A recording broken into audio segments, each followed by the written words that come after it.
Oh, Gears Esports, don't you dare be sour. Clap for your show opening casters and feel the power. I'm repping that New Day Gears of War crossover, but more importantly, I got my tag team partner, because we the tag team champs out here. It's Jacob MVPR, Colin the Crow Clark. How you feeling this morning, sir?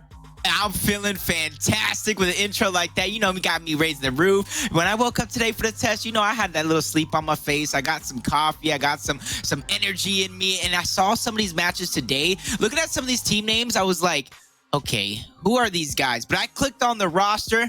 I'm not going to get too ahead of myself on this little bit of pre-show we have for the cast, but man, I'm excited. Hey, look, I'm right there with you. I said the same thing. I took a good look at both of these team names, and I said, Majesty, I ain't never knelt to no Majesty before in my life. I said, Prodigy, who is supposed to be so good at this game that I would dub them a Prodigy? And then I clicked on it, and I said, oh, all right. Okay, all right. Maybe I was wrong in my assumptions and my inferences on never having heard of these two teams. But you know what? Everybody out there is about to know a hell of a lot more about these teams when they get this action started, because there's some names and some faces that are very familiar to Gears Esports and definitely have been up there making highlight reel plays and memorable moments for themselves and the entire community for years at this point. And I mean, we heard them talk about it on the pre-show on the desk. My man, Jay Ribs got to team, I believe it was Team Caliber, where it was Ribs, Fatal Strike, Noxious Hero, and of course, who we're going to get to see in a few moments, the main man, Crushmo himself. Yep, and a lot of people, you know, tend to forget about Crushmo and what he's been able to achieve. You guys forget about that PDH roster that soared up the Pro League standings. The last time they were together, Crushmo was a part of that roster, but you also have some other players. FYC Terminus, Firearm, Tristan, and Zenun. And there's one thing I want to point about those last three players that I named, Tristan, Zenun, and Firearm. They were a great trio. Warpath Esports. They went over to a couple of different organizations, a couple of different unnamed teams, man. They really made a name for themselves, and particularly Zenun. I remember watching him at one of these local LAN events, and I was like, okay, this guy's pretty good. He has the makings to be a top player. And then he teamed with players like Demo Bounce. He teamed with players like Attorney that had that veteran experience. And then you saw his stock as a player just completely rise through the sky. And he is somebody I'm excited to watch here in this matchup. Definitely, like you said, back in the day when they were PJJ, they also had, I believe it was Hesitate with them, and they made such a standout performance, and they were doing a fantastic job taking people out left and right, really making a name for themselves. And then they bounced around from team to team, never found the same kind of success or chemistry I believed that they found when they were with each other. So I'm really happy to see three of those players actually come together to form basically what would be the core of this roster, and then they pick up Terminus and Crushmo around him. Crushmo has always been kind of that super clutch player. We all remember, I believe it was a 206 or a 207 hill break way back when. I can't even remember what tournament it was. I think it might have been Mexico City. I almost literally mentioned that yesterday almost. Like, wow. Go ahead, though. I'm just excited. Just the thoughts, the memories. Go right ahead, brother. Look, if you want to reminisce on something like that, go right ahead, because we got a few seconds here in between the game. I know everybody wants us to start it up, and I'm just itching to get into that action. Look, I stayed up. I mean, I thought I was going to go to sleep early last night, but after Vanquish and Noble and knowing you and I were coming out here with a banger for a show opener, I said, ain't no way in good God hell I'm going to sleep anytime soon. I'm pretty sure I look just as sleepy as my man Ribs one day and one morning. I'll never forget that event. I know Shmel will never let me forget that event. So shout out to Shmel out there for keeping the pictures alive. But talk about some of these teams. But on the side of Majesty, though, I did get a lucky enough chance as I pull up the roster there for a moment, because to see these two players that I want to remember, Arthur and VetxZ. I cast them on a Challenger final Sunday, and those guys, those two in particular, made me remember their names. So I didn't remember their team name Majesty as a whole. But like I said, when I clicked on these rosters and got to look at these players, I was like, okay, we might have a good matchup here to start off the day. I think we're going to have a map number 3. I think it's going to be a bloodbath, because neither one of these teams, they want to give up easy. They've fought all season long, just like the rest of these Pro League spots, to get their spot here in this major. I always look at, when we have two Challenger teams, I almost always assume we're getting that map 3, though, because Challenger teams, you're not going to really have somebody stand out and just start putting people in the dirt round after round. You're going to have a lot of these instances where one team gets a little selfish, they get a little overzealous, they start trying to take fights they shouldn't, then they drop a round here, a round there. Next thing you know, it's a 5-4 round 9. We're going into map 2 because they dropped a map they shouldn't have. So I really want to see, and this is like I spoke on yesterday when I said how happy I was to see Vanquish come out hot and heavy to play when we had our first matchup between Vanquish and UIU. If Prodigy wants to show that they are still kind of that very talented, very high skill team that can make a lot of noise going forward, come out here and put Majesty on skates first thing this morning and really set a tone. Opposite end of the spectrum, if you go to Majesty, they need to do the exact same thing. You're both challenger teams. You're probably going to get schlepped on by a few different people, and they're not going to be paying as much attention to you. Set your tone right here. Show them what you're capable of. Get those setups. Rotate around the map. We even heard my main man Ryan Ribbs and John talk about it over on the analyst desk. When it comes to these pickup teams, when it comes to challenger teams, they might not be as good as the rotations and getting to different hills as quickly as some of these pro teams that have been in the league for a while. I look at that as almost a non-factor. You've got a lot of players who've been either playing together or playing Gears Esports for a while, and you can pretty much figure out your roles as the map goes on or first couple of weeks go on. Now you come into a major, just fill those same roles, and you know who your support players are. You know who's going to be that fifth man that's able to play that swing defensive position. Don't take him out of his comfort zone. Put him right there and say, look, baby, you're great at this spot. Let's put you there. We got our 1v1 guys. Let's make sure that we do what we're comfortable with and move forward by doing our jobs as best to our ability. Yep, and I don't want anybody to kind of get scared away or anything like that. You know, if you come from the challenger scene, when you make these online major events, this is the biggest opportunity you have to make a name for yourself. And we've seen some amazing things happen throughout the course of Gears history from these teams coming out from the open bracket. In previous history, Ghost Gaming. In previous history, Vision, going back to Gears of War 2. So there's a lot of history with teams having that opportunity come from the challenger, come from the open side of things, whatever it may be, and make it all the way down towards the winners finals, make it down towards the losers finals, and really make a name for yourself and prepare yourself for the next split, the next season, whatever it may be, because you can't give up here. You guys have gotten this far. You qualified for the major. Not everyone has the opportunity to say just that. So you guys need to keep it going, keep the wheels on the road, and continue your trip to victory.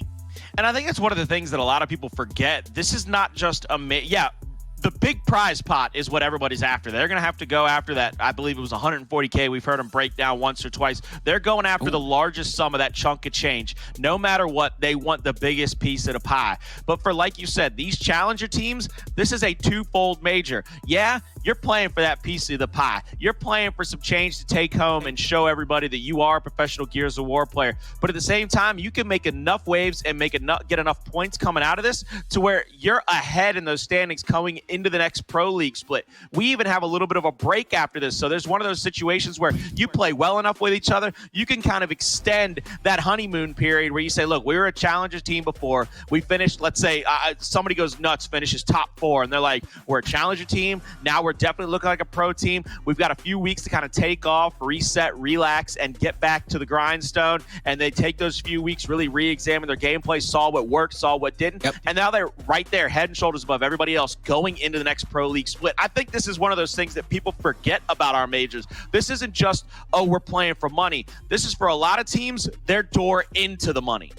Yep, and so I'm going to go ahead and ask you one question, Colin. You're talking about the bright lights. You're talking about that massive amount of money on the line. You have multiple Hall of Fame rings. How does someone like yourself in that position with the bright lights just beaming down on you, you can't really see, how do you handle that pressure? Hey, look, my dad had told me the same thing since the day I started playing competitive sports and I earned myself a Hall of Fame ring. He always walked out to the pitcher's mound and he said, no matter what, Colin, when you look forward, it is you and the guy across from you. And it's still how I play a lot of Gears. You and I have played a lot of ranked together. We played in some competitive settings before.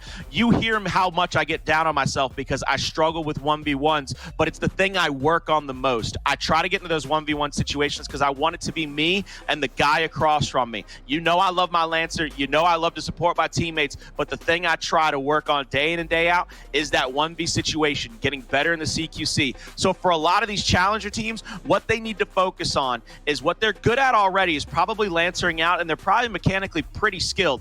Focus on the guy in front of you. Don't get distracted by somebody saying, we got somebody rotating down here. Win your fight and then help your teammate, because if you turn your back, you are going to get shot down and out and taken down before you can even blink an eye. So always focus on the fight in front of you. Don't try to look 3 or 4 steps down the line. That will come later in your progression as a player. Focus right here, right now, win the fight in front of you, and then move on.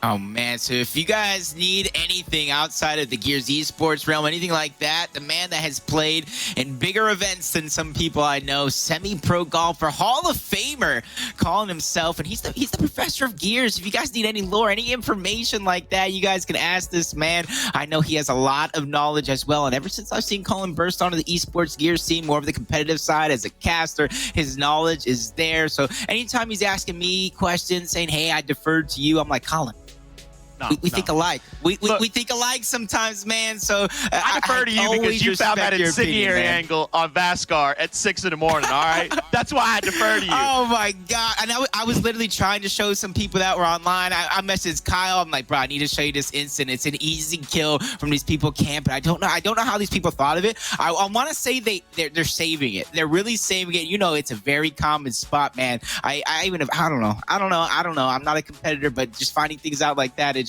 has me itching, ready to go. Team casters, where you at? Team, hey, look, I tried a team casters one before. It didn't go as well as I planned, but that's also because a lot of us, we play so solo a lot of the times when we launch in that we're not ever used to having teammates. So a lot of us do just focus in on those 1Vs, and we're not playing like a squad like we should be. You might have to deal with us sooner rather than later, though. You might see the team casters start trying to put people on skates and start embarrassing y'all. If you think that we're just hot air, we ain't, son. We got thumbs. Look, I got 2 of them right here. They might not work as well as you, but we got ribs over there. We got ribs and Fallout. We got 3 world champions with Ryan. We get ribs, right? He does count as a caster. He's on our team, and we get that casters versus coaches match going. I'm ready to come for some next, man. But this match right ahead of us, so are they. Majesty versus Prodigy. I don't want to get in over my heads here, but I want to go ahead and ask you, on the side of Prodigy, when you're looking at some of these names, they might not look familiar, but you yourself have a lot of experience in the league. Are not necessarily want to overlook them. What type of game plan do you think you're going to have? Are they going to sit there and try to bait them in, try to come for trick strategies? Or do you think as the experienced players, are they going to be the ones to kind of sit to their game plan, play their strategy? If they want to be aggressive, they'll get aggressive. If they want to sit back, they'll sit back. I actually think we're going to see a lot of dictation of pace. You're going to see a lot of people try to get those. If Prodigy can win the initial, I don't look at Prodigy as a team that's going to try to push up and get those triple cap dominations. They might in rounds 1, 2, and then 5, 6, like those really long respawn rounds. But anytime there is a chance for them to get the initial under their belt and then sit back and really force a team to play terribly, that's what I think they're going to do, because I think one of the things that they are very good at, and you remember how annoying that PJJ team was. They are good at killing people. They are hella good at it, and now they know that their opponents have a respawn counter in the bank. So not only are they really good at making sure you're not on the battlefield for that long, but now they can make sure that you don't come back sooner rather than later. I expect to see them become one of the teams that really just gets people to throw out lives in those mid rounds. There's all of a sudden like, oh guys, all of us are on 1 out of 4. How did we get here? And it's like, oh my God, they're only crossing the 200-point threshold. Well, that's because they won the initial. They got the 2-1 hill set up. They rolled back. They lancered out, and they just made your life a living hell. They made sure that it was a straight bunker fight. You had to come out of the trenches and try to run across no man's land, and you're getting cut to pieces. Yep. I just hope no matter what happens in this matchup between these two teams, they take a page out of Guy Blaze's playbook. And if you guys ask him, Gears of War 1, when he was a big competitor going to a lot of these events, he would sit down in front of him. It doesn't matter if it was the last place team or the #1 team in the game like Infinity. He said, we're going to play our game. If I am going to lose this match, it's going to be because I tried to make a play, because I tried to get a kill, not because Infinity did this, not because Atmo tried to make a play and I died for it. And that's the mentality a lot of these teams got to have, that Guy Blaze mentality. You got to be able to win on your own terms, but you also got to be able to take that loss on your own terms. You got to be able to learn from it, because you see too often this day and age, the new recent esports era, a lot of teams just don't simply know how to take that loss. So you guys need to start practicing not only the good aspects, a lot of those things, but you need to start being able to prepare your mental state, that composure to take on the next negativity, those losses, because nothing comes perfect on way of a championship. That's right. Nothing will ever come. Look, the closest we got for perfection was 16-0 when it comes to maps from UIU last tournament. But I mean, that's why we called it the dream. That's why they called it the dream, why we call it the perfect tournament. Nothing really goes that according to plan. And I guarantee you, if you sat down with Ashes and Explosive, they would still look back, and it wouldn't be about maps they dropped. It would be about rounds they gave up. They'd be like, look, we shouldn't have lost that round come hell or high water. We should have figured out how to come away with that victory in that round. And that's one of those things where I'm like, that's what separates that cream of the crop. When you look at almost like a cup of coffee, my man, you got to put that cream in there, and that cream always tries to rise to the top. And so that's what UIU did last tournament. That's what Vanquish has started to do this tournament. Even though they go to a round 9, they get 27 rounds against Noble last night, they still rose to the occasion. So I want to see these challenger teams do about the same thing. They start figuring out what exactly they have to do to come away with those close rounds, come away with those tight maps, because that's what separates everybody else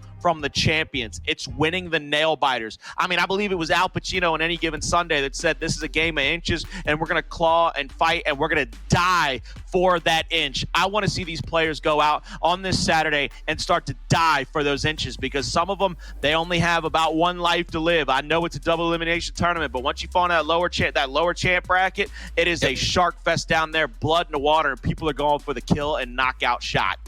Yeah, because too often in many different esports, we see it. Once you pop into that lowest bracket, some of these teams, they flip a switch. They come from a little baby lion cub, trying their hardest to just a full-on dangerous animal as we're getting into this map on Forge.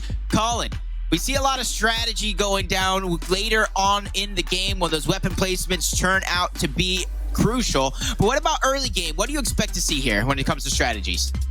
Well, I really want to see one team try to overload that control tower and then go for that quick flank down and around. And I like this. We see the 2-2-1 split. Everybody's kind of going along with what the championship bracket players do. And immediately, Majesty uses the big window angle to get one player and now two knocked out from the side of Prodigy. Prodigy is going to have to scramble now. Zenun's down. And as well, I think they have one player left alive, 2 players left alive. It's going to be Tristan and Crushmo trying to live for as long as they can. Crushmo, he's a clutch player. He knows how to take 1v1s very stoutly. Tries to take the wide angle, but gets taken out. He doesn't hit 1 shot out of 3, and that's the difference maker.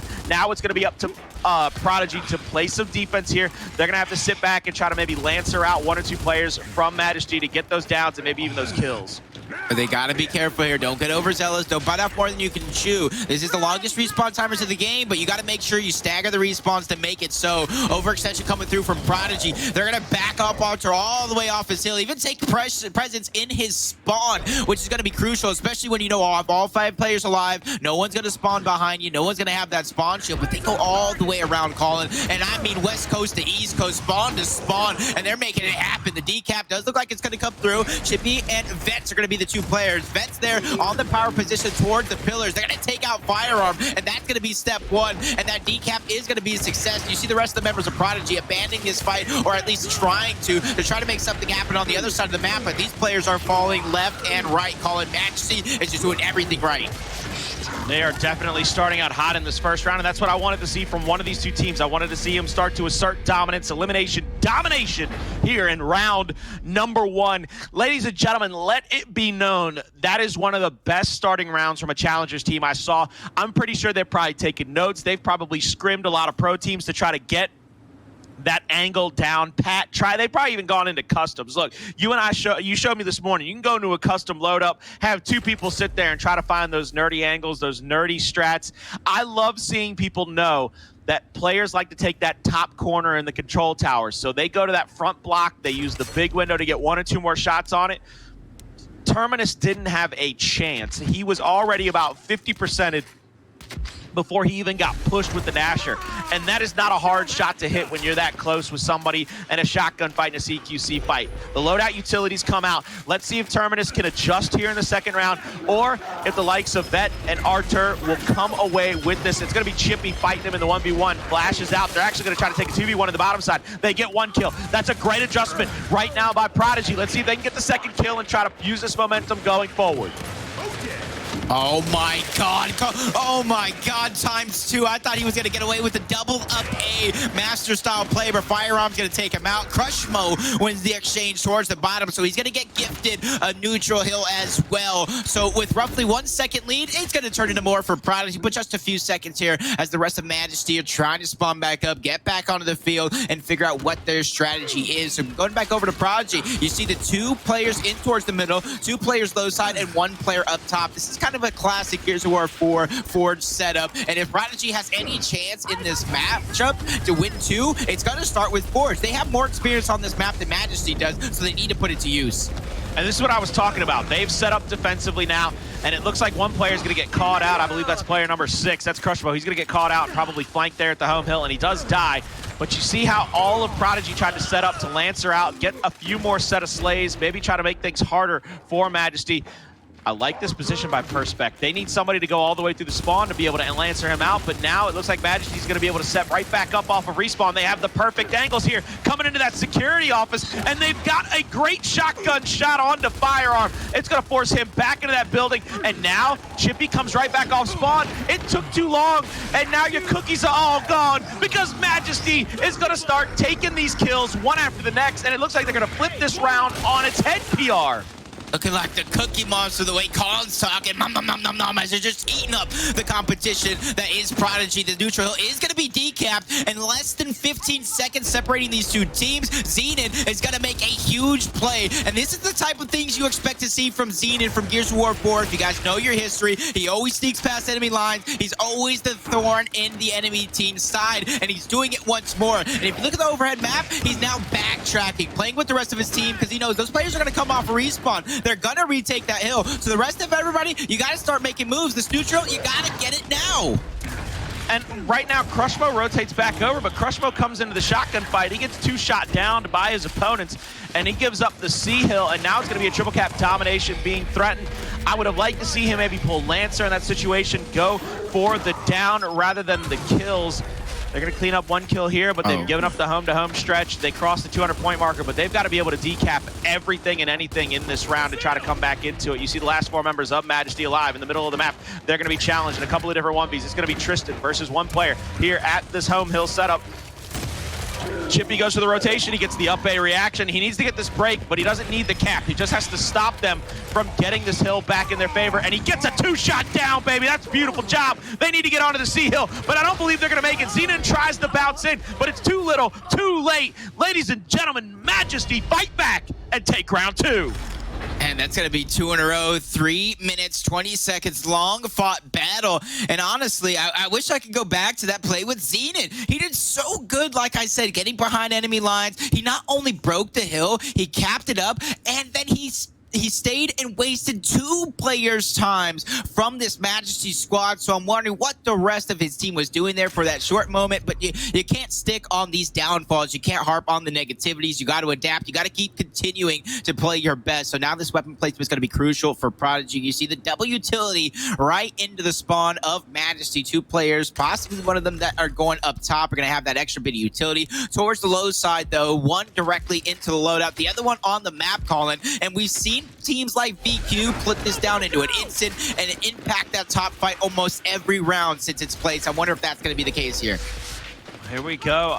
The smoke, I don't think is going to, they're not going to go for it off the spawn. They're not going to throw it to try to stop them from getting that Lancer angle. So splash out. Chippy will be full red. Terminus tries to push across the top. He has the Lancer angle from down low, but the double downs come out, and I believe the teammate is not close enough. That's going to be Firearm. He wasn't close enough to help clean up a kill or help get the revive on his teammate. So that's a double kill once again for Majesty. Top control tower. Prodigy is on the back foot, already down 2-0 in this setup. And now Artur will get that next kill there at the home hill. Rocking that showdown, Nasher and Snub, ladies and gentlemen. I believe you won that last night, or if you were watching on live.gearsofwar.com, so make sure you stay tuned all day long to try to claim your weapon skins. And they come that quick. I'm ready to go claim one right now and get into a private match as Majesty looking to close out their 3rd consecutive round over Prodigy, Colin. And honestly, I'm watching this match, I'm casting it, trying to break it down, but it seems like a complete complete meltdown on the side of Prodigy. I'm looking at it with individual players. I'm saying, okay, I'm seeing this. That is good. Zenun making good rotations. But as a team, they're just completely fumbling the bag right now. And Majesty's just completely taking advantage. And that's what I'd like to see. So now that they have the W utility directly in their loadout, then they're going to build up the weapons on spawn. And it doesn't even matter if that's going to be a Marksa or an Ensign there. These weapons are their specialty. With the drop shot being placed directly into the center of the map, that's going to change that fight up top for Prodigy, and I like it. They weren't doing good up top. You needed to change up the fight, and what a better way than to put a drop shot center line. And now you're going to change up that fight, big team fight. You'll probably see a 1v1 still in the control tower, but it looks like Prodigy's going to go for the overload down here, whereas the third player for Majesty is going to come through the cogwheels. He's going to have a Lancer angle. Most of the members of Prodigy, though, getting 2 shot down right now. The wolf pack of Majesty looks like they have been playing together a lot more. They're able to center out targets and really point out and mark out who they're going after exactly. Crushmo goes down in the mid-cut area. There's a quick shot in the back, though, and Firearm looks like he will clean up the drop shot and at least 1 or 2 of these kills. They're going to be threatening this triple cap domination. Chippy might win that fight up top, but the big battle will be won by Prodigy early in this round. Drop shot over the top will get vet, and now there's another 1v1 that if I think Chippy can win it, he can get over to the B hill in time, but 1 second left until domination, and the quick headshot comes out from Firearm. 3 kills to his name in the round, helps solidify the final round of the first half, and they only go into the locker room with a 3-1 deficit. They got to come out in the second half, though. I don't know what songs the band are playing during halftime, but they need to talk it over a little bit and figure out what has gone wrong. And a lot has gone wrong in these previous rounds, but in that first victory for Prodigy, a lot went right. They won that up top fight since they won the download fight as well, got the drop shot, and since Firearm picked up that drop shot, he just completely head down straight to the enemy team side, got 2 quick kills, and with the rest of his team, got that triple cap. Not too much strategy going in depth there, but the incendiaries, like I predicted, making their opponent sooner rather than later, and that's going to make this fight heat up just a little bit, no pun intended. One of the things that they're going to have to worry about is that long-range incendiary, that insta-kill ability that we just talked about. Now we see the second half where the home hill swap down to the top, or swap up to the top side, excuse me, and that mid-neutral goes down to the incinerator. Zenun is going to get lancered out pretty heavily throughout the start of this round, but it's not enough to stop him from getting enough of that cross. He throws, I don't think he got it off. He's still got the incendiary in his hand. So there's going to be an incid on the ground. I don't know if they're even going to go for it or if they're just going to be content with getting the drop shot and the control over that mid-cut fight. Right now, it looks like no points on the board for Prodigy. I don't know why. Oh, no. Yo. Masters player. All right. Every time I see a double up A, Colin. Every time I see the double up A, I'm going to call him a Masters player from now on, all because of that one meme and Crushmo takes him out, and that's exactly what Prodigy has to do. You got to win these individual fights, chain them together, start getting the map position, and set up as a team, but instead, Crushmo's looking like he's going to backtrack. They're going to make this rotation on over towards the neutral half of the map. I don't disagree with it too much, but you got to make this move quick. 16-second respawn timers, you have the man advantage, and you squandered it. That player's already up, and he's in position. They're going to be able to hold on to this defense, Colin. I don't even know what to say. It's just slow to the rotation. This is the thing, the challenge that comes with challengers teams, is they are slower to the rotations than those pro teams. They don't have that quick decision-making ability where somebody says something and everybody listens quickly. Now Tristan's already been taken out 5 versus 4 on the map effective. I don't believe the drop shot is available for anybody to use because of that double up A action that we got to see a little bit earlier. And now, again, Majesty pushing up across the map. Terminus might go down as he tries to turn that corner. He will get away with his life for just a moment. He's going to mark out. But you see Crushmo down opposite side of the map toward the original home hill. So somebody has to rotate over, but look at the wolf pack. It is just absolutely too strong. Majesty is just throwing their weight around at this point. They are not getting the pace dictated to them like I thought they might. They are dictating the pace to Prodigy. I believe that comes with probably the chemistry and the amount of time played for Majesty. Terminus gonna be the last one alive. Anything short of a miracle will have them losing this round, and it is going to be a loss. Majesty going up 4-1.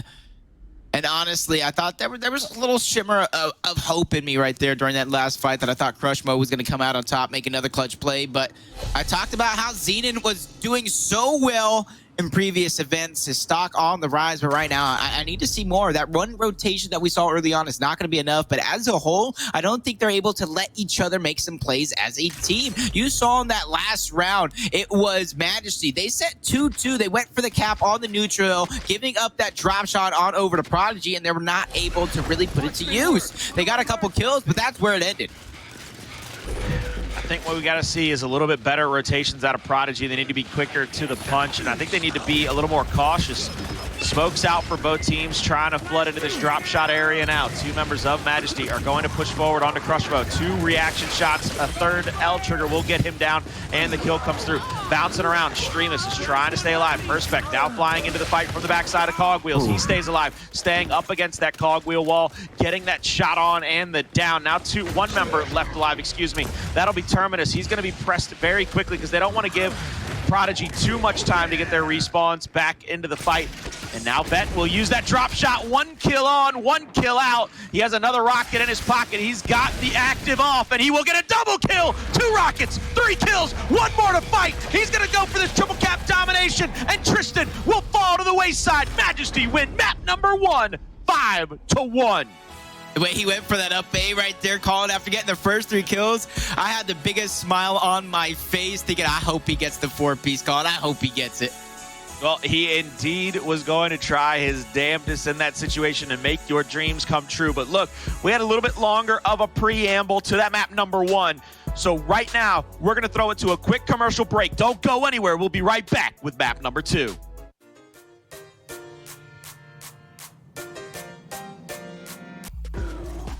Welcome back, ladies and gentlemen, to Gears Esports Saturday morning broadcast. We're still in the middle of the first match. We just watched Majesty absolutely decimate the side of Prodigy in map number 1 on Forge. They win it 5-1, and PR, I'm going to assume it's off the back of some great teamwork and some greater rotations, but you tell me if I'm seeing something wrong.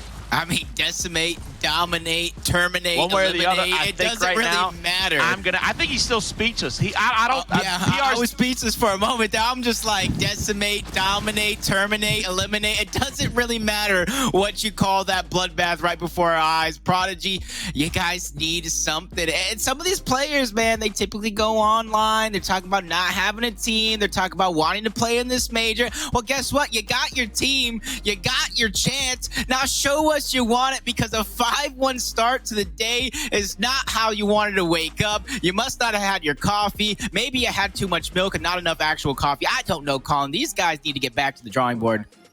Hey, look, I think, like you said, they might not have had that healthy morning breakfast. Somebody didn't eat their Wheaties. I know for me this morning, I had to wake up. I had to make some grits, all right? When you got a long day ahead of you, you got to make some real grits. I woke up at the butt crack of dawn. I started to boil that water, get that water soaked in them grits. I like to spice them up, though. I put a little hot sauce and butter and pepper on them, man. I stir that thing up. I got some shrimp defrosted out the freezer so that I can add some shrimp to my grits, because, you know, true Southern gentleman has got to have that thing just absolute. Hey, look, I can't go out into the ocean to catch them in the middle of winter. All right, boys to God, they had to be coming out the freezer. All right. So anyway, we're coming into map 2. I've had a healthy breakfast. Prodigy needs to go have a healthy breakfast, because they've got to find an answer coming into map number 2. I'm just like, when is the first LAN at your basement, Colin? I need the buffet set up. I need the omelet bar. Please, I need to eat what you're eating right now. And I know it's all homemade fresh too, because I know you got the farm. I know you do it all yourself. Colin is the real chef. I don't even know who I'm looking at right now around me. I got a crowd. I'm looking off the main stage. Colin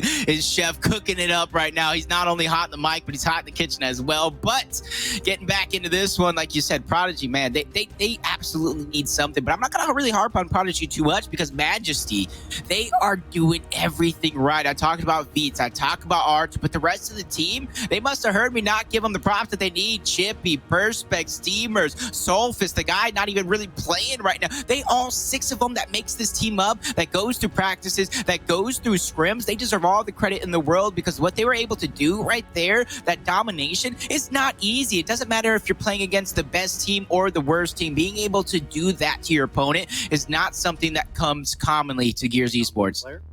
One of those things that we're going to go into map 2 seeing is I think what you just mentioned. You said Sulfus. He's not even playing. I think he's he's listed as the coach. Am I correct, PR?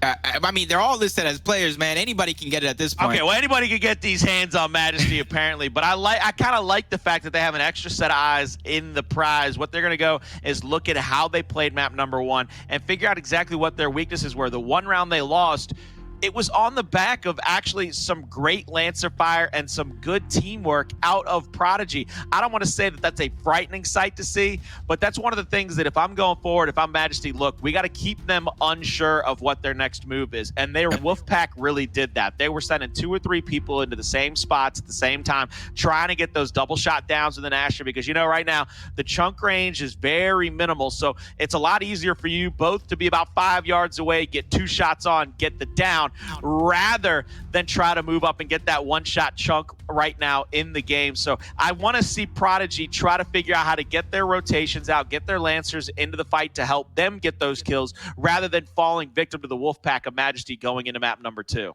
I like the way you ended that, though, instead of falling victim to the Wolfpack of Majesty. And when I'm looking at some of these players on Prodigy, they have played against some of the best players in Gears Esports history. You see one of the biggest videos out there with Firearm and Explosive, just exchanging words. They have the experience. I want to see them play like it. Back roll, use your Lancers, set up traps, set up plays, aggressive setup, fall back, do what you guys need to do. Everything that you guys learned over the years. And like I said, don't down anything on Majesty. I haven't really seen them around the Pro League, and not in the Latin American Pro League last season either. So I gotta think the experience falls on the side of Prodigy. But when it comes down to it, it's just they're not showing it. And if this is going to happen, if we are going to see a map number 3, I need to see the life out of Prodigy, and not throughout the course of the match. No. I need to see that life in round number 1, or I'm slowly but surely going to lose hope in this team.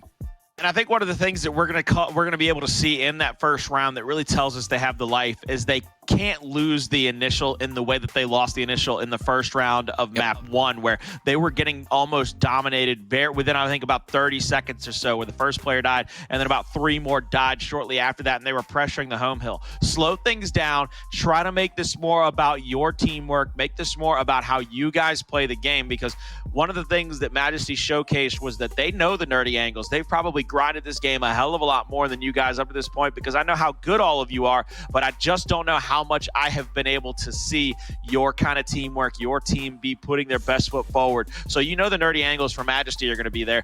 Do not let them out-wolfpack you, and certainly don't fall victim to them trying to dictate the pace to you. You've got to slow this up, and you've got to show your mechanical ability going forward. Otherwise, I think we might just see a 2-0 in favor of Majesty. I think he called himself Latam Fools once again on the first on the analyst desk first thing this morning. So Ryan's looking like a genius right now, calling himself Latam Fools, waving the Latam flag for Gears Esports all day, every day. So right now he's looking like a hell of a genius coming through with those predictions.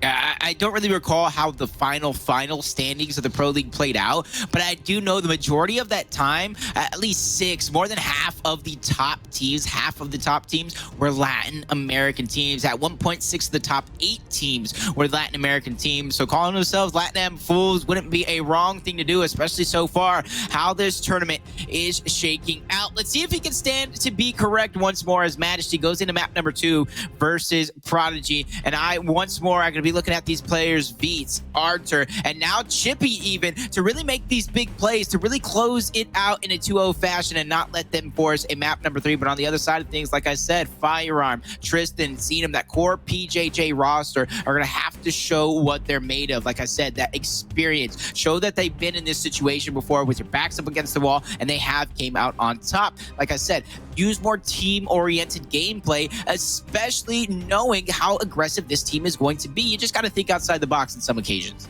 And I completely understand that. Look, as we go into map number 2, one of these things that we keep talking about is how these teams are going to try to outplay each other, maybe what the rotations, what the changes, they're going to make those micro changes to their gameplay is going to be. I'm really curious because, once again, it's 2 challenger teams. You and I can sit here and we can pontificate all day when we get the likes of Noble and Vanquish on the main stage, and we're able to call that action because we've seen them play hundreds, if not thousands of times to this point. These 2 challenger teams, we could see something we ain't never expect before. They could throw the drop shot like Hive did in the middle of the map and then throw a boom shot at Bandstand. And even though the fights are close to each other, that could cause all kinds of raucousness. So these teams are going to roll out of spawn here onto District. Majesty up 1-0 in maps, and Zenun is going to be full red down here, and he's going to get rotated on quicker rather than later, and Streamer's right there. Good shot on and down, using those classic NRG skins that aren't in the game anymore, but they still look good. I like kind of the cotton candy look of them. I'm about to say, hey, Colin, he spent his hard-earned money. He gonna get his best out of those skins. Crushmo going in. He's gonna be able to get one on Archer, trying to take control of this bandstand. He does have reinforcements if they trade off this damage. Terminus is gonna go down first, though, but so does Crushmo. The teamwork of Majesty just shining through yet again, and it comes in way of shoddy and aggressive plays, but towards the top side of the map, Firearm, Zenun, that PJJ duo making it happen. You just need to see it from the rest of the team, and you need to see it as a whole. Firearm is going to try to Lancer down toward his home. He'll put some pressure on those players that have rotated over there now. Now he's going to come up into the top of this section. He's going to try to shoot back across. Here comes the flashes. Perspec had perfect Lancer angles onto Crushmo. They had an easy down on him. Terminus is going to try to roll in and get one. He is going to finally get that chunk shot over the top. Terminus gets two. Did Terminus get all three of them? Hey, look, I think Stroud would be proud of that three-piece by Terminus right there. Firearm has a player behind him. I don't think he knows. Vet is between two players of Prodigy. This is what I was talking about. They're not checking the corners. When you have to get that retake, yeah, you got 3 kills, but you got to make sure that you're not falling victim to somebody on the pinch. Vet's going to come back, fly over that cover. He was trying to flank Zenun, but Zenun just a little too cautious, playing the distance game with his shotgun, getting the downs and damage. A minute and 48 PR. And that is the answer Prodigy needed.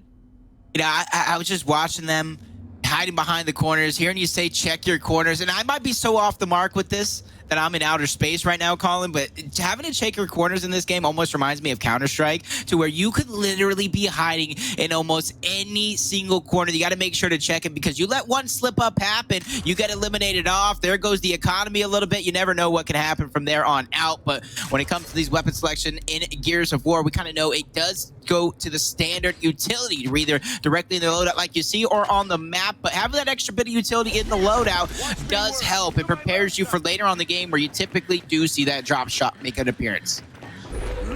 So we'll have to see if it does come to fruition. You see those utility loadouts. Zenun is going to have to worry about this extra flank here again. He died to it last round. L-trigger out. Second shot off. Picture perfect. Gets the kickoff and the melee kill. Now trying to shoot over that cover. He has one teammate with him. Firearm and Zenun inside of the juice, trying to fight off one member of Majesty. That's 2 quick kills early for him. Now the third comes through. Tristan with a cover fight going in his favor.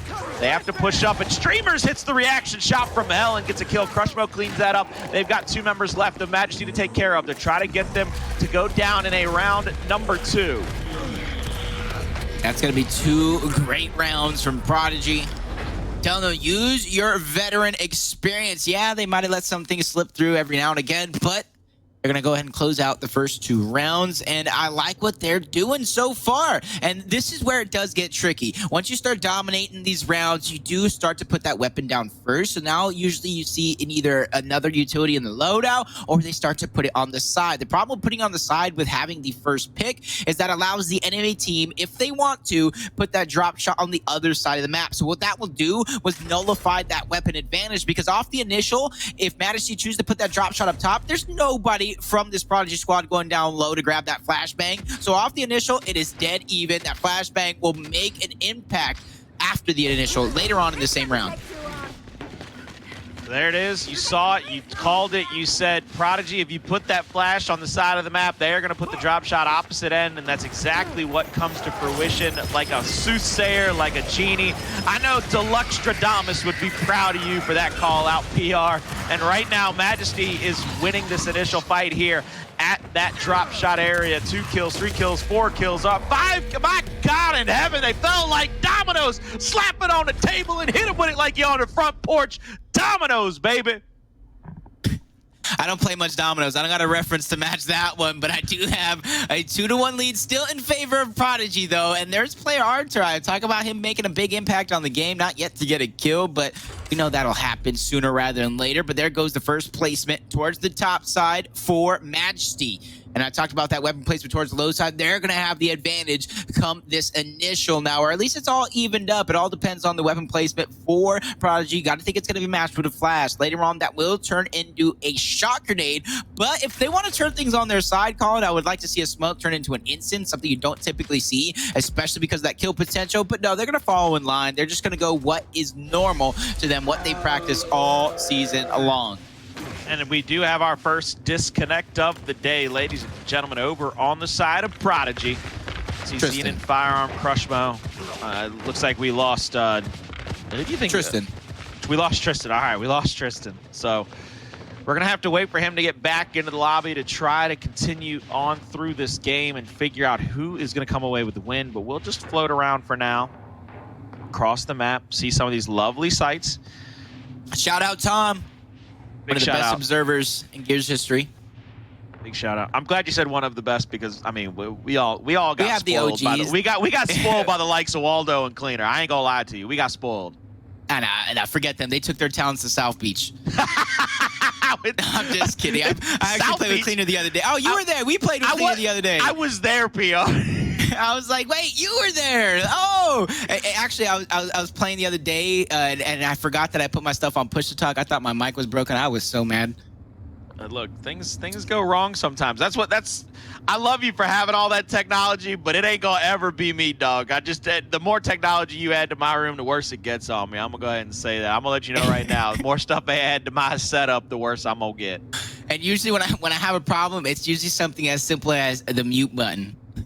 Oh, I forgot to unmute myself. Oh no, so much technology, and I get beat by a mute button. But going into this one, I like what I have been seeing from this Prodigy squad. They've been able to set the pace, and you see the difference in playstyle from one map to the next. And it's really interesting because that drop shot is on the field already. So the playstyle is very kind of similar to what we've already seen on Forge, but because of the different pathing, and there's no up top separating, there's no down low hill that you really have to worry about too much, that go ahead and allows you to kind of have a one-dimensional initial. But once these weapons start developing, you start seeing different things on the field, that's when I begin to see if Prodigy can keep up the pace. But right now, I'm like a proud dad seeing the OGs, the veterans of the game, shine in the first 3 rounds. Now we see the flashes out once again. Zenun, he has to worry about getting stunned out, and he does. There's his eyes. He's going to be covered up. He's going to get shot on. The reaction shots try to come through for both teams, but nobody's going to be able to connect with anything. The bot walk for Perspex was perfect in that instance, and then he misrolls right into a second kill. Sometimes it ain't about being good. It's about being lucky, and by God, 2 times in a row, Perspex found himself in the right spot. Terminus, though, has put his team on his back in multiple occasions. He's got kills to help Thrill, and it looks like he got those kills quick enough for them to get off of respawn and come back into the fight to help to try to secure this drop shot. Crushmo's there for the cleanup on the down from Tristan. Now they'll have the drop shot in somebody's hand. I believe. Has nobody picked it up yet? I'm almost hoping, I was about to say, I'm almost hoping it was burned by somebody on the side of Majesty, because if Prodigy let this one slip through again, I'm going to take back my proud comment. But right now, we're going to go ahead and chalk it up to Majesty burning that drop shot. So even though they did get eliminated off the initial, that is going to be the silver lining. Crushmo almost having a blunder there, taking a lot of damage. Tristan do everything he can to make sure he gets out alive, but the position is going to be given up to Majesty. But it's just the positioning for now. One player is going to hop over, try to get into the hill. You see the damage he's taking. I do believe he dropped down to 5%. Colin, he actually did go down. Decap come through, revive going off, an opportunity for Prodigy to strike, but they're going to continue that Lancer fire. The OGs are making it happen, but Crushmo goes down. He can't go down in this situation. A well-placed flash, but the eliminations are coming through from Prodigy. They're going to hold on to defense, and this is exactly what I wanted to see. Roll back, use your Lancers, bait out these hills. Archer, he has to worry about Zenun in front of him. Full red, gonna get shot on and taken down. VetxZ now has to try to rotate around. He's gonna bounce for just a minute, but that 2-to-1 hill advantage is still gonna be within Prodigy's favor, but they're on the bottom side of the map. They have to quickly rotate over to B to stop both the respawn of that drop shot and the retake on the B hill. Triple cap domination being threatened, but I believe 2 players are gonna be there in the area momentarily, and with that jump into B, that is going to make Zenun's life worse because he's gonna be in a true 2v1, goes for the up A, won't be able to find it, so they will get at least 1 hill to their name, and Majesty still has room to fight it this round. Yep, they're doing a good job keeping themselves intact, but with those eliminations, Last round of the half. Respawn timer's getting shorter. They're still in this one. They have a couple. I think they have one good formulated push, and then it starts to get scrappy depending on how this push does aim out. But they're going to get that first decap on the home hill. That's going to be step number one. But Prodigy is still gaining points. So you see 3 to 4 members floating towards the top side of the map, trying to get that second neutralization. It is going to come through on the home hill as well. VetxZ going to continue his domination. That decap is still going to be present, but he finally does go down. But Zenun's going to get that elimination. So once more, they're going to get that hill under their control, and the win condition is going to stay with Prodigy win one uncontested hill. Crushmo, he's going to hop back over. They can win with just the single hill. It's going to take almost a full minute. They have the one drop shot rocket left in their pocket. This is the last round of the first half, so everybody can pretty much invest however much they want into it. You do see, though, that Prodigy is winning in the respawn accommodation section. Artur sitting outside the B hill. They're just going to sit back and relax. They know they have the win condition. They're going to make Majesty make a move here. And if I'm Crushmo, get that active, drop it on Streamer's head, because there's 2 of them just outside of the info, and you might get a kill and come away with it. Here comes the push. There's the drop shot and the kill. That's going to disrupt the retake of Majesty, and Majesty's going to fly toward that C hill, but I don't know if they're going to make it in time. Artur has to go big right here. He's going to go down. They get the decap. It might just be enough. They're going to try to get this double cap up just to ensure the round, and they do, in fact, come away with it. That'll make it 3-1 going into the second half in favor of Prodigy. Yeah, Streamers try to handle the 1v1 towards the top side of the map on that neutral. Unfortunately, he got crossed in the back towards the ending portions of that one, and that was a 6-minute round, Colin. Did anybody lag out? Was that really a 6-minute round? Somebody had to have lagged out right there. Remember, we started the round off with Tristan not there. I was about to say, I thought that was the round. I was like, oh my God, that was a long one. These guys are in it to win it, but now you see the shot grenades get placed. Gotta be matched. You almost have to match it on the other side. No choice, unless you go for a lock. But I don't think that this is the time for a lock. There's a time and place for everything, and this is not that time. This is the time for a water break. Make sure you stay hydrated out there in the chat, ladies and gentlemen. It's going to be a long day, Gears Esports. Make sure you stay tuned in to live.gearsawar.com or twitch.tv/UMG Gaming, however you want to find yourself watching some of the best Gears action on the planet. But we come here, first round, second half.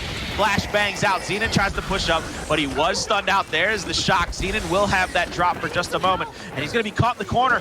He's not going to go down. He needs to be careful not to get lanced out here. First drop out. We'll find a kill. Crushmo, 2 other players are down. A second drop comes through. Not going to be able to find anybody. He's going to go for the revive. Won't be able to get cleaned up just yet, but there goes the down on Zenun. No drop shot on the map to speak of. Crushmo is going to try to get away with his life, but he's going to come away with at least 1 kill, and he's going to take a second fight. He ain't scared. Crushmo ain't never been scared. Don't do it to him, Crushmo. Please, please, I need you to not do this to him. He needs his family. He needs it. Crushmo with a great attempt coming through there for a moment.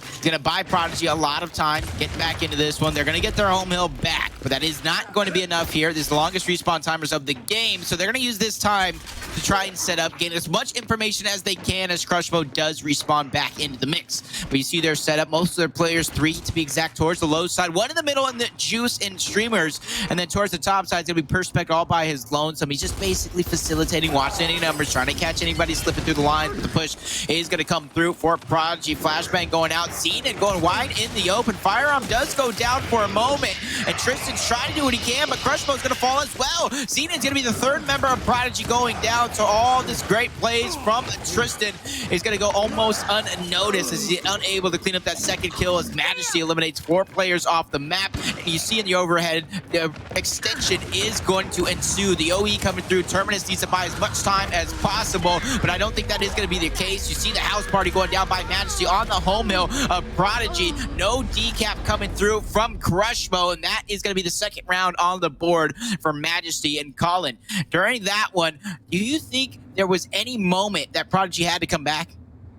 I think they had to get the first down right there on Chipy. Chipy had a triple kill in that instance. He actually stayed right there where that weapon placement is in the middle of the map, right outside of Juice, between Juice and Info. He gets the first down. They come in to try to save him. You talked about how Zenun was coming out wide up those steps to try to shoot him down in the corner. He gets hit with a reaction shot. Then that 3rd player, Tristan, like you said, was not very well spaced out. He tried to come in. He was unnoticed, but he came straight head down into the fight, and Chippy takes his head clean off off the shoulders. So if you didn't know Chippy's name, I don't know if that's how you pronounce it, but from where I'm from, C-H-I-P-Y spells Chippy. Chippy is a name to be on the lookout for the rest of this tournament. I love Chip, so you add a Y on there. That means I gotta love Chippy. I love what his team's been able to do up to this point. And I think with that first blood, they're going to be in prime position to try to tie this up, but they got to make sure they win this battle as well. Shock grenade plays from both teams. Might be a little short on the side of Majesty as he gets down. Firearm gets eliminated as well. Crushmo doing what he can, but it does look like they're caught out of position. Somebody's going wide for a flank. Prodigy's just getting melted, but Terminus, that was a big kill. Now they're able to push forward. That Lancer on the side is neutralized. A big double kill, and now they're rewarded a drop shot. A quick blunder on the side of Majesty to let that flank go through, but Terminus now has the drop shot, 2 to be exact, and they have an opportunity here. Second longest respawn timers of the game, and another double kill coming through. They should certainly close this one out and go on map point. Well, what I think they want to do is they need to set up right here. They've had some struggles here. You see Zenun already down to 1 out of 4. Zenun needs to play back. Put Zenun at your home hill, maybe inside the info, and try to get some of those respawns out of Majesty. I don't think you're going to be able to close it out as quickly as you think. You're going to get a point lead, and Majesty's going to have a chance at a retake here. So this is your opportunity, Prodigy. Put your best foot forward, kill off some of these respawns, see if Majesty falls for it, and see if you can come away with a bit of the respawn economy back in your favor, because while you've got Tristan and Terminus on 4 out of 4, everybody from Majesty sitting on 3 out of 4. So you got to worry about the likes of Firearm, you got to worry about the likes of Zenun, and you've got about 2 rounds to play if you can come away with this round and maybe one more. So that early initial from Prodigy, great plays coming through.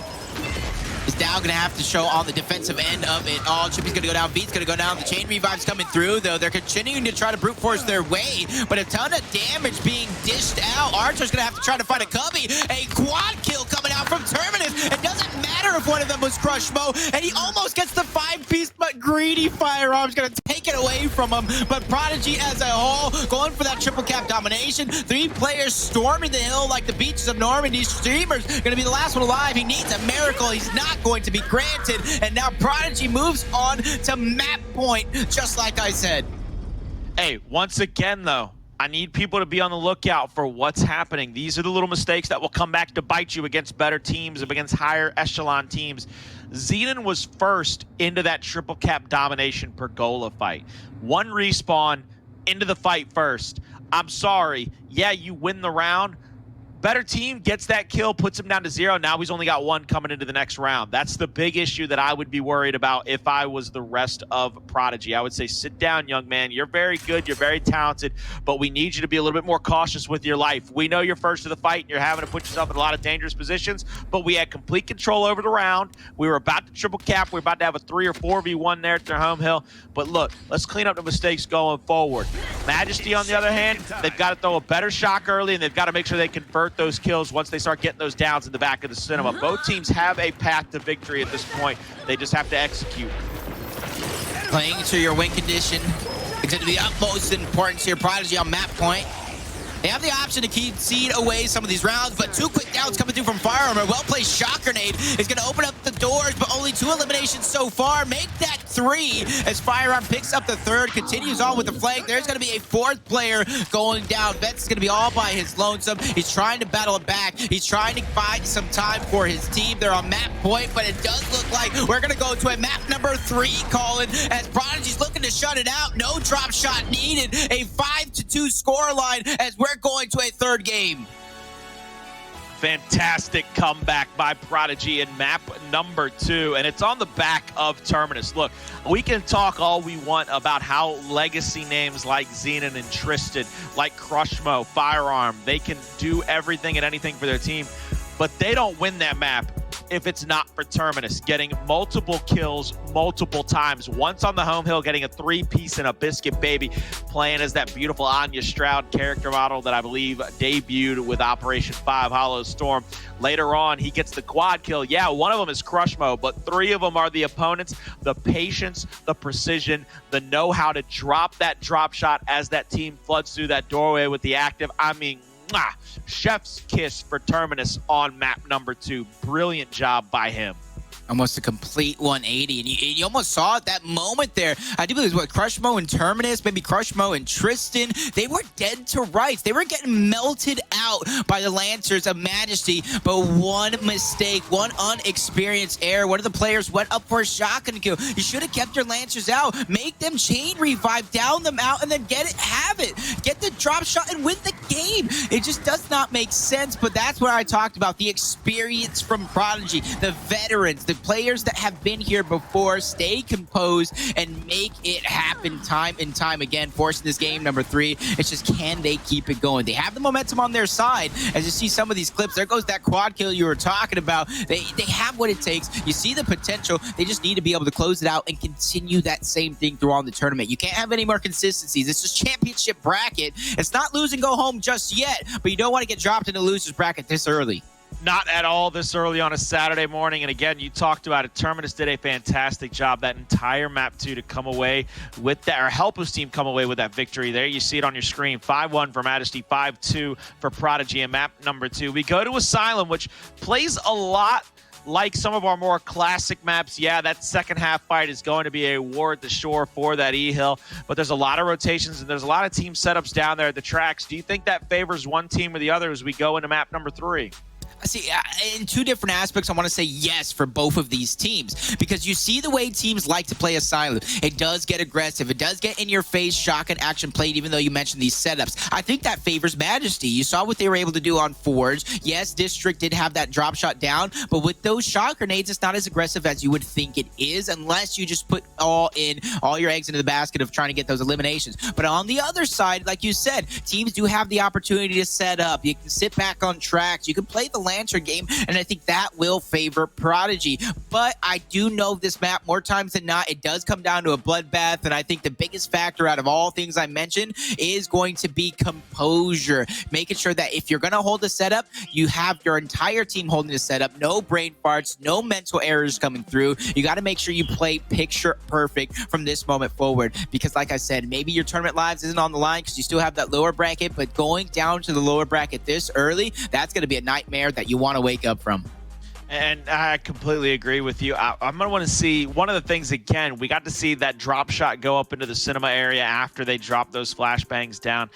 I'll be curious because we've seen it in a couple different spots. We've seen Rise put it at the entrance fight, top E. We've seen him also put it in that mid-cup fight down low at the train tracks right behind that tombstone. We got another look there at one of the double kills from Terminus. Hey, look, I ain't mad at you. I'd play those highlight reels from Terminus all day long too, because that is a little mini montage for that man already starting here on a Saturday morning.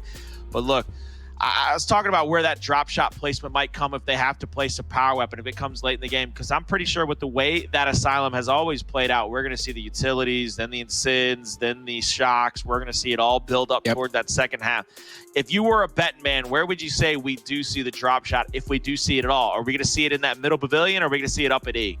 I mean, see, this is where I got to see how I'm feeling in the moment to figure out how wild my bets are going to be. And since it's early in the morning, I'm going to go ahead with the safe bet. I do think it's going to be up top, second half neutral side. That's where typically you see a lot of teams fight for it. And the main reason being is because it's kind of a closed-off fight similar to Ford, to where there's not a lot of strategy that goes into it. Once you get towards their steps, you see your enemy team right in front of you, and then it's like a chess match, making those moves, getting the Lancer fire, trying to bait out some instant grenades, the utility grenades that do make a big impact. Because, you know, we all say it, Blaze, Taylor, Deluxe, you, me, we've all said it before. You got to hold on to that utility as long as possible. Get the other team to waste theirs, because the team that usually has their utility to use second seems to find themselves with that up top positioning. But like I said, maybe if this was later on in the day and I was feeling myself, maybe I had some more coffee in my system, I would say throw that drop shot down low towards the grenades, because that allows for different strategies, different looks. It allows you to switch things up if things aren't going your way.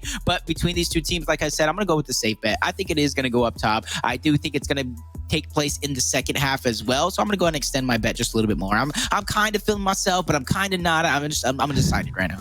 I don't blame you at all. Look, I know over there on the West Coast, it's still bright and early for you. The sun might not even be above the clouds at this point in those beautiful mountain ranges all the way out in California. So God bless you for being here with me and putting up with my ignorance this early in the morning on your side of the planet. But we're going into map number 3. It is Asylum. It's one of those stalwart maps that we saw a lot in Season 1. Teams have a lot of practice on it.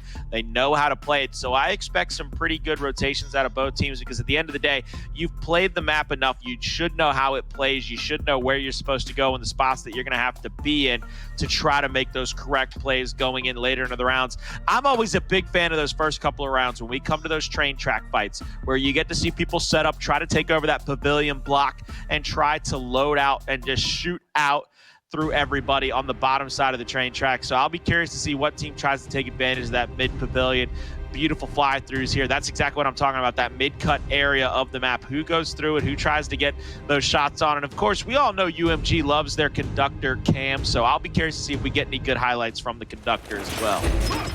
So going into this one, you already see an early aggressive attempt coming out from Prodigy, but stuffed by the Lancers of Majesty, and they're going to use that open moment where Zenun did get down to take the positioning towards the neutral hill. And there is one player kind of set up for that cross in Tristan to try and get those players on Perspex down, but unable to put out enough damage. So now it's going to be up to Prodigy to kind of take this repush. Unable to land the necessary shot. Streamer's going to take advantage of Zenun. That's going to be first blood going down. Firearm is going to be second, but it's actually Perspex sneaks in, gets eliminated. The fight's going to continue. Lots of players getting eliminated. It's going to be up to Tristan here, not finding that kill on Chirpy. Longest respawn timers of the game. And that train almost finding themselves a kill early on. Archer's going to win that exchange. And to start off this match, it's not looking good for Prodigy as Majesty is continuing their aggression. Zenun's going to go down. Well-placed flash from Fates. And now these players just got to funnel in one by one by one. And they certainly will get eliminated here, barring any miracles, as Majesty looking to close out the first round 1-0 in a minute and 9 seconds. That's exactly what you were talking about, that aggression, that wolf pack from Majesty being very strong in map number 1. You were saying that it was probably going to come back to bite them in the butt here in map number 2. And so far, in a minute and 9 seconds, it certainly did come back to bite them. They didn't have much of a hope in that fight other than to maybe try to come off spawn and catch somebody slipping with an up A or a reaction shot. They couldn't find it. They end up losing map number 1. There's the smokes out from the side of Majesty. Looks like it's going to be answered back by the same thing. Smokes as well. Side of Prodigy. So those will probably be your incendiary grenades down there on the bottom half of the map. We'll have to see how things progress for both teams as they go forward. But for now, we're going to roll out of spawn once again, see how these teams decide to use, if they use those smokes off initial to try to block those sight lines. Neither team going for a multi-man cap at the home, so they're going to fight over this mid-neutral. It's not going to be, we get the first tick and you're going to have to play into us. Both teams will probably be right there, basically similar in their statistics. Yep. See, another early play attempt coming out from Prodigy. This time around, even though they did get down, they get the hill. So they're going to be the first one to strike first and get that point lead over towards their side. And I see Archer. It looked like he was going to try and make an aggressive play towards the top side, but the rotation is going to come through. So you kind of see the trick strategy attempt coming out from Majesty. It's not going to work, but they did get some position towards top. And now that they rotated their players down low, Train making its appearance, the separation is going to come through. Zenun almost making the wrong decision and stumbling there, but they're going to leave Crushmo all by his lonesome. And I like what Majesty's doing. Get this elimination first and then backtrack for the hill. But while all this action's going down on the hill, Prodigy wasted no time. The experience showing, overextending towards the top side to keep these hills even. And what I mean by even, that means +1 in their favor. They're going to continue to be downed, and they're going to try to get killed off right here. Artur in the area gets a meat shield and the revive off. Brilliant job by Artur to find a kill, find his teammate, and now the reaction shot, and the meat shield saves him from the melee. Beautiful job, beautiful sequence by Artur there to come away with a couple of kills and to save his teammate Chippy in the area with him as well. They'll have control over the B hill. Chippy's going to get revived here very quickly by Artur. Train will come through on the backside, so no worries about getting run over just yet. And Prodigy will have to come off of respawn, fight back against the defense of Majesty. But Majesty are doing a superb job on Asylum of fighting together, fighting with one another, and coming away with some beautiful early kills and defensive setups. Zenun, though, good start to that retake with a kill onto Chippy, who has been a thorn in the side of Prodigy all set up long. Steamers, one of those other players that is making waves. Zenun Right place at the right time, getting 2 quick downs. He's actually bouncing around. Maybe a couple too many bounces, but it could work out for him in the end, basically contributing to a huge triple kill and way of a Prodigy triple cap domination as they tied up 1 round apiece. And don't think I didn't see that Firearm in the bottom left. You got hit by the train. We might not have called on camera, but I don't miss a thing. My man PR's got eyes in the back, the front, and the side of his head. He will catch you slipping no matter what mistake you think you did or didn't make. He will make sure you know damn well we saw that train take you to the grave.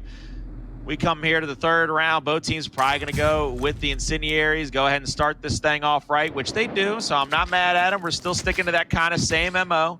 I didn't expect us to really have much of a difference maker or a crazy strat here in map number 3. Both these teams have played pretty similarly. I mean, 5-1 then 5-2. I'd say they're pretty evenly stacked up.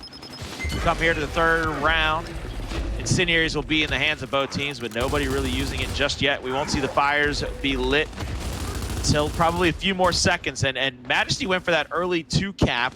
Not going to be able to find it. There's the incendiary out. Crushmo burns alive to the incendiary streamers. And PR, that's the kind of opening that Majesty will need. And just real quick, I want you guys to take note of how he threw the incense on the cover, because that's how you get those trick instants, man. People just don't really break the game enough, or at least stretch it to its bounds. The players on Prodigy just getting eliminated left and right off the map. It didn't even look like they stood a chance there in some moments as Majesty cruises to a 3-1, and he got hit for the... That one was for me, Colin. He did that for me. He did that for you. That was. He did that for me. He's like, hey, we win the round anyway, let's entertain. You do realize that means the conductor's got 3 right now. The conductor's doing better than most people on this map. I'm not gonna lie to you. The conductor is having a hell of a map number 3 already. And he is not slowing down for anybody. Majesty is in the lead here, 2-1. And we're gonna get to see a lot more action break out because the second half will have that E-Hill set up. So we're gonna go to this next round. We'll probably see flashbangs out for everybody. I like this, Colin. I like the incense low and the shock grenades up top. I know it's flashes for now. And I know and it hasn't been used yet. I haven't seen it been used yet. One of the most dangerous shock grenades for mid-round play. You can't use it on the initial, but for mid-round play, I have one of the most dangerous shock grenade plays, and it has to be up there. It has to start from up there. So I want to see if any teams can learn that shock grenade.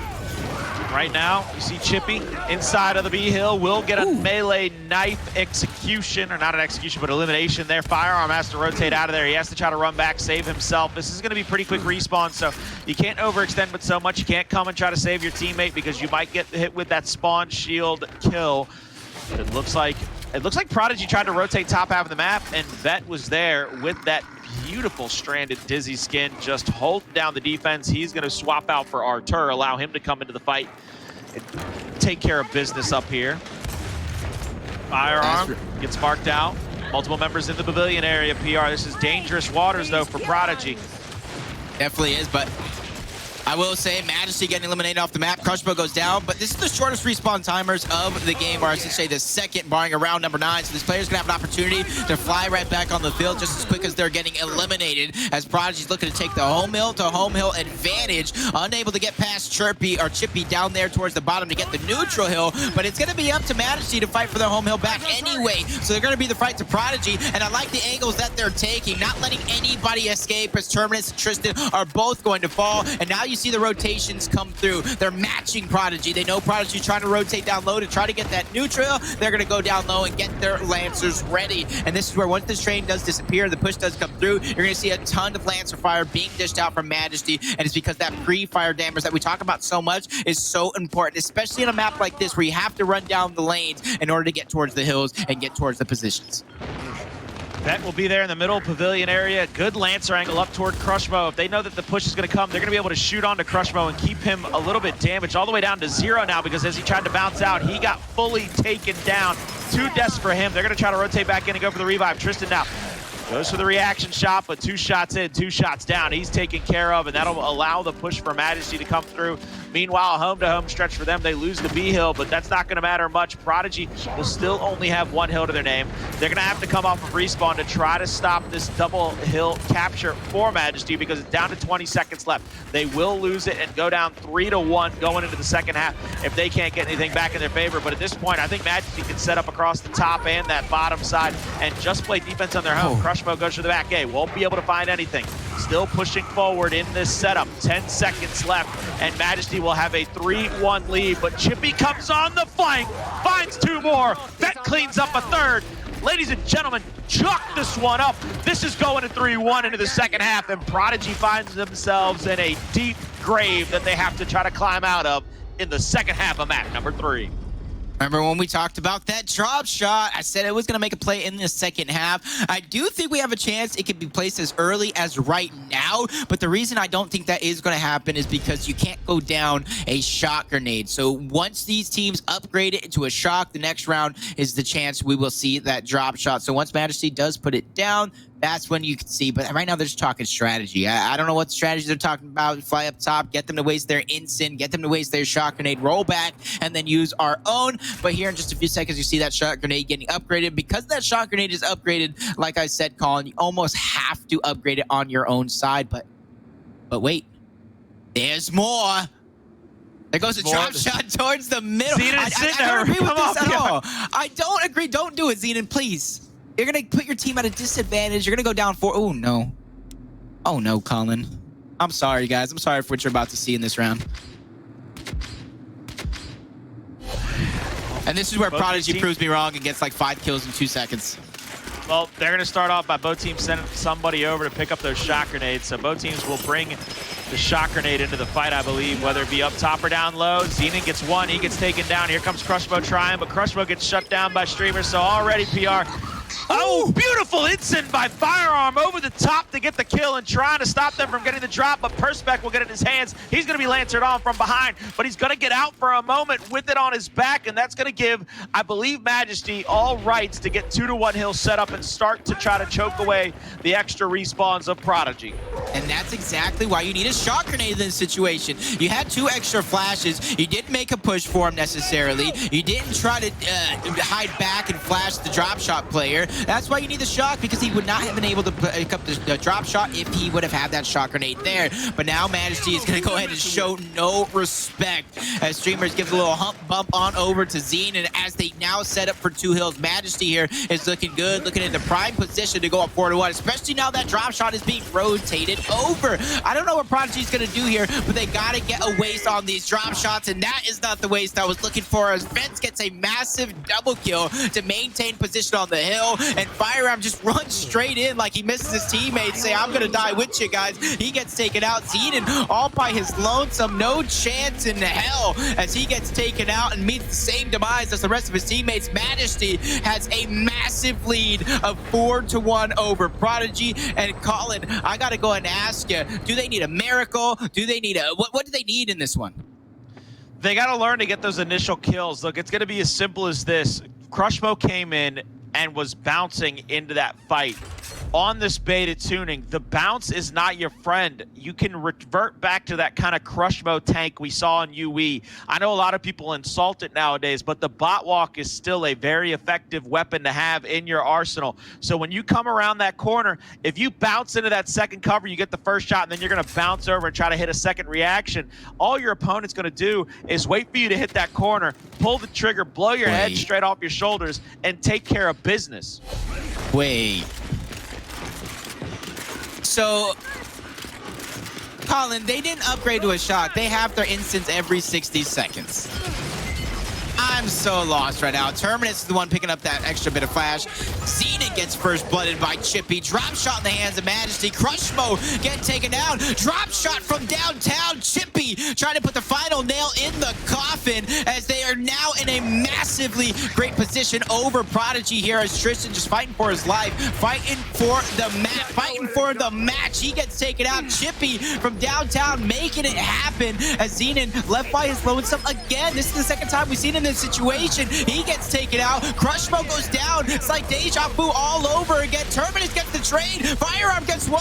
Fighting for their lives. He needs 2 more. He's buying some time. I don't know if it's going to be enough. Tristan has to do the same. He goes in and he gets taken out all the same as Majesty are now cruising to take out Zenun. They keep the meat shield, making sure no one gets anything free. No trades coming out from Prodigy. This is being prolonged a little bit too long as Terminus gets the down on first pick, but I think that one will be it as Firearm trying to bounce around. He gets taken out. I'm out of breath, and so is Prodigy as Majesty takes the 5-1 lead in map number 3. You are out of breath. The Prodigy is out of time. They fall 5-1 to the side of Majesty, who have won 2 out of these 3 maps. They win both of their maps, or they win both of Prodigy's maps, 5-1. So both of their map wins come on the backs of 5-1 victories. The only time Prodigy was able to fight back was there in map number 2, but Majesty has shown them that you must kneel before the king. They said, we're gonna move on, you're gonna have to drop down, but they're gonna have a tough road ahead of them, both of these teams coming forward for the rest of the day.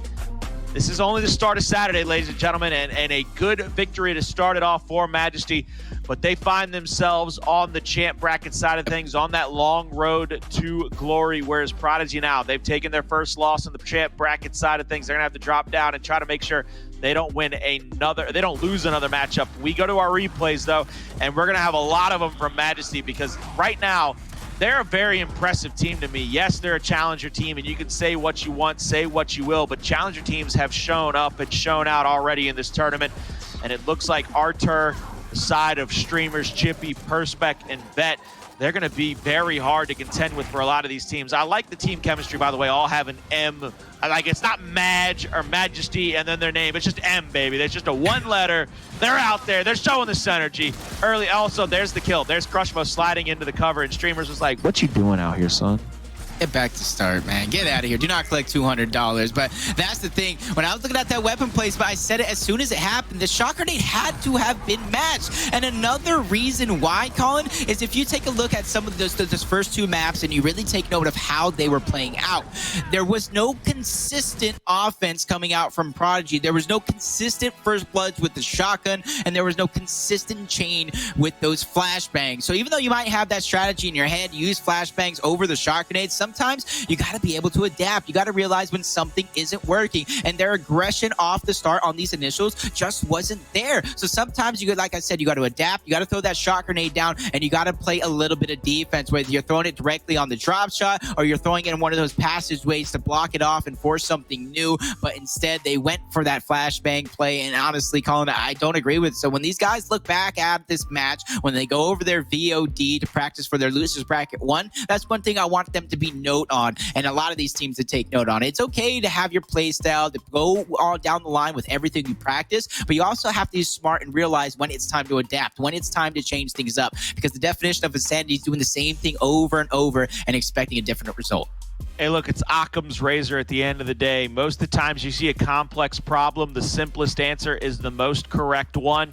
Don't overthink something. Sometimes it's as simple as hitting your shots and just throwing out the same strats that you know are tried, true, and perfected. But look, ladies and gentlemen, don't go anywhere. This is just the start of a Gears Esports Saturday Marathon for the winners and losers bracket side of things. We're going to be right back after this commercial break.